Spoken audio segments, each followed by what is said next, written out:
Pandemi COVID-19 memberikan dampak signifikan terhadap keselamatan dan kesejahteraan anak Indonesia. Hal ini dipengaruhi oleh perubahan sosial masyarakat global yang memicu terjadinya pergeseran perilaku hidup bermasyarakat melalui pembatasan sosial, guna memutus mata rantai COVID-19.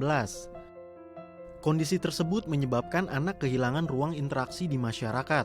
Pola pendidikan tatap muka kini beralih menjadi pendidikan daring, serta sebagian besar aktivitas banyak dihabiskan di dalam rumah. Tak jarang, keadaan seperti ini memicu terjadinya kerentanan sosial yang berdampak buruk bagi masa depan anak, yang dipicu oleh faktor ekonomi, psikologis, hingga kesehatan. Kondisi ekonomi keluarga yang tidak stabil imbas pandemi COVID-19 menyebabkan anak Indonesia terancam putus sekolah akibat beban kebutuhan sekolah daring meningkat, yang dikhawatirkan menyebabkan angka pekerja anak meningkat. Kondisi ekonomi tersebut juga memicu gejolak psikologis orang tua yang menyebabkan kasus kekerasan hingga pernikahan anak meningkat signifikan. Untuk itu diperlukan upaya intervensi guna memberikan perlindungan maksimal bagi anak selama masa pandemi COVID-19. Mengacu pada Rencana Pembangunan Jangka Menengah Nasional atau RPJMN 2020-2024 yang responsif terhadap keberagaman dan karakteristik anak. Seperti evaluasi kebijakan yang menciptakan aturan yang lebih ramah anak dari berbagai aspek, serta memaksimalkan program bantuan sosial bagi masyarakat seperti bantuan internet, keluarga harapan, hingga prakerja. Selain itu, pemerintah wajib menjamin hak anak selama masa pandemi COVID-19, yang meliputi hak kelangsungan hidup, hak perlindungan, hak tumbuh kembang, hingga hak berpartisipasi, yang bertujuan meminimalisir kesenjangan pada anak, yang selama ini kerap terjadi khususnya di masa pandemi saat ini. Pertama, kasus kematian COVID-19 pada anak di Indonesia itu merupakan kasus yang salah satu yang paling tinggi di dunia ya.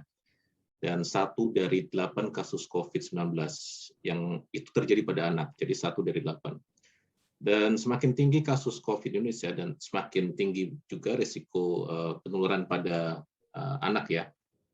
Dan selain itu, anak-anak yang kehilangan orang tua karena COVID memiliki risiko terlantar, mengalami kekerasan dan tereksploitasi.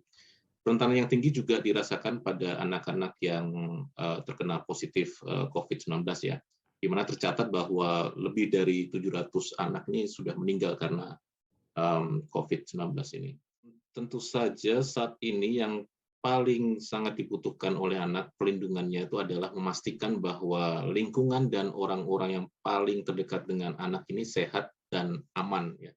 Dan tentunya juga dengan meningkatnya kasus COVID pada anak dan juga termasuk jumlah kematian yang besar pada anak, penting juga untuk memastikan upaya-upaya penanganan pandemi lebih berpihak pada anak yang mulai dari level keluarga sampai nasionalnya.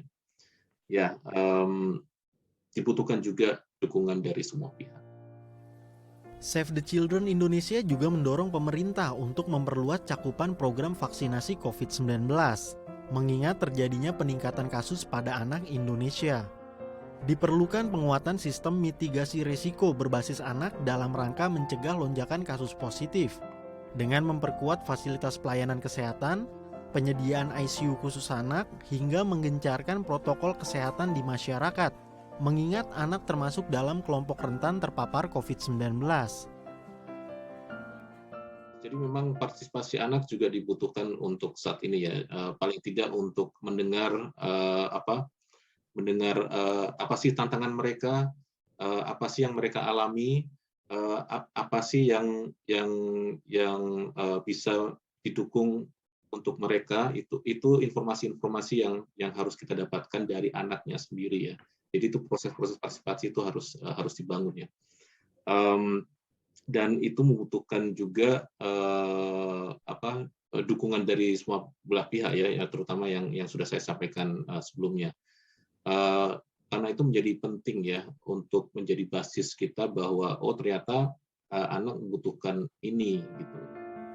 Kedepannya, diperlukan kolaborasi antar sektor dalam memberikan perlindungan kepada anak di tengah pandemi COVID-19, dengan memberikan ruang aman dan nyaman terhadap tumbuh kembang anak, guna menggapai masa depan yang lebih baik. Muhammad Pamungkas, Syahri Kurniawan, Dai TV.